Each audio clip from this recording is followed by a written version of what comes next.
작은 아씨들 2회 제비드라입니다. 작은 아씨들 2회는 좀 재밌어졌습니다. 진화영이 죽으면서 오인주에게 준 돈은 모두 20억이었습니다. 오인주는 그 20억을 김치통에 담아서 집에서 보관했습니다. 오인주는 돈이 있으면 무엇을 할까 생각을 했었지만 막상 돈이 생기자 무엇을 할지 몰랐습니다. 하지만 돈이 있으면 자살은 하지 않을 것 같다는 생각과 함께 진화영이 자살한 것이 아니라 살해된 것이 아니냐는 의심을 품기 시작했습니다. 그래서 오인주는 신의사를 찾아가서 700억 비자금을 찾는 일을 도와주겠다고 합니다. 아울러 회사에는 복직하고 싶지 않으니 난초협회 사무실로 출근하겠다고 합니다. 그렇게 오인주는 죽은 진화영의 흔적을 쫓기 시작합니다. 먼저 진화영의 집으로 가서 진화영이 사놓은 명품들을 영수증과 함께 계산해 보았습니다. 그리고 진화영의 핸드폰에서 사진을 검색해서 또 다른 진화영의 계정을 찾아냅니다. 진화영은 이전에 오인주와 식사하면서 자신의 부캐를 이야기했었습니다. 오인주는 그 기억을 토대로 싱가포르에 진화영의 거주지와 핸드폰이 있을 것이라고 추측했습니다. 그런데 신의사가 오인주에게 사적으로 다가오는 것입니다. 특히 오인주의 싸구려 구두에 관심을 보이는 것에 오인주는 힘들어합니다. 진화영의 집에서도 신의사는 오인주의 구두에 대해 이야기했고 구두를 하나 사주겠다고 이야기했습니다.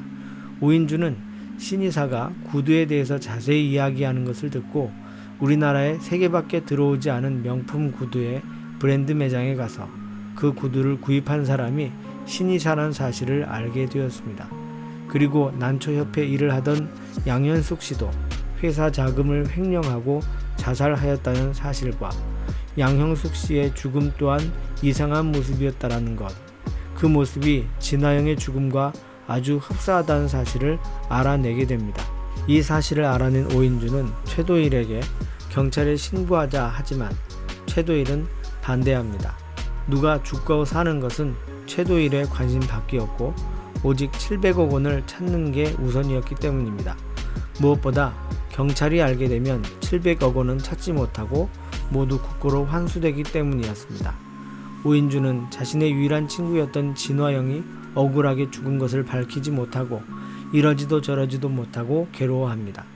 결국 오인주는 신의사에게 양현숙과 진화영의 죽음에 대해서 책임이 있는지 물어보았습니다. 하지만 신의사는 자신이 진화영에게 이용당했고 진화영이 고발한 것대로 검찰에 가고 있다고 말합니다. 진화영이 고발한 대로 그 혐의를 인정하고 검찰로 가고 있었습니다. 아울러 신의사는 중요한 이야기를 합니다. 양현숙도 진화영도 그 죽음 뒤에는 더 큰 누군가가 있다는 사실을 말입니다. 그리고 검찰로 출발하던 신의사의 차가 급발진하여 주차 빌딩을 벗어나 추락하고 맙니다. 신의사는 차에 꽂혀있던 파란 난을 보며 공포에 질렸습니다. 진화영의 집에서도 똑같이 파란 난이 보여서 신의사는 공포스러워하며 급히 진화영의 집을 떠났었는데 그 파란 난이 살인의 증거가 아닐까 합니다. 한편 알코올 의존증으로 정직당한 오인경은 고모 오해석과 아침 식사를 합니다. 그러면서 오인경이 10살 때 받은 500만 원으로 10년 만에 7천만 원을 만든 주식 투자가 였다는 사실도 알게 됩니다. 오해석은 오인경에게 정직도 됐으니 자기 사무실에 와서 돈 버는 방법을 배우라고 하지만 오인경은 보배저축은행 사건을 수사하고 다니느라 바빴습니다.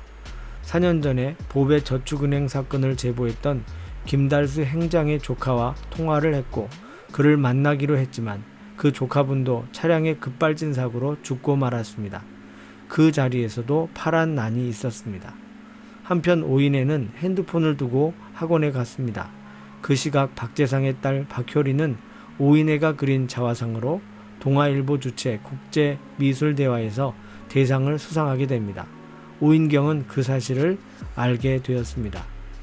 작은 아씨들 2회는 조금 더 범죄 스릴러의 흥미진진한 모습이 보여진 것 같습니다. 무엇보다 진화영의 죽음과 신의사의 죽음 그리고 보배저축은행장의 조카의 죽음에는 푸른 난이 있다는 사실은 모두 같은 사건이란 사실을 알려주고 있었습니다.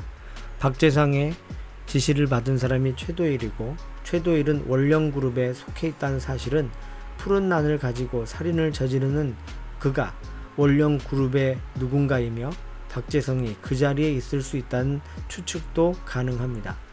오인경을 좋아하는 것처럼 보이는 하정우의 등장과 고모 오해석의 등장은 이 드라마가 나중에 세 자매와 박재상 가족과의 싸움이 될 것 같아 보입니다. 많은 떡밥과 복선을 남기고 3회를 기다리게 하는 것 같습니다. 재밌더라였습니다. 이 영상이 마음에 드셨다면 좋아요와 구독 부탁드립니다. 좋아요와 구독은 영상 제작에 큰 힘이 됩니다. 감사합니다.